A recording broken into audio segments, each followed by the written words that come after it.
ఈ కథనం పిఠాపురం రాజకీయ పరిణామాలు సంబంధించి వివిధ ఆసక్తికర అంశాలను చర్చిస్తుంది.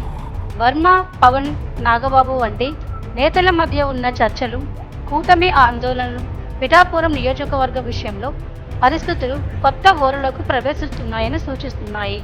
ముఖ్యంగా పవన్ మార్గదర్శకత్వంలో నాగబాబు పిఠాపురంలో జరిగే కార్యక్రమంలో పాల్గొనడం వల్ల వర్మ మద్దతుదారులు ఆగ్రహాన్ని రేపింది.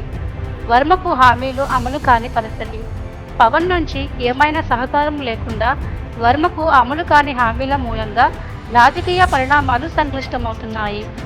పవన్పై వర్మకు ప్రాధాన్యం లేకపోవడం, పవన్ పార్టీ నాయకత్వం వల్ల వర్మకు స్థానం ఇవ్వకపోవడం మరియు రాజకీయ భవిష్యత్తుపై మిశ్రమ సూచనలు. నూతన అసెంబ్లీ స్థానాలు. ఉమ్మడి తూర్పుగోదావరి జిల్లాలో కొత్త నియోజకవర్గాలు వర్మకు మార్గాలు సిద్ధపడినట్లు కనిపించడం. ఈ నేపథ్యంలో పిఠాపురం రాజకీయాలు త్వరలో మరింత ఉత్కంఠభరితంగా మారవచ్చు.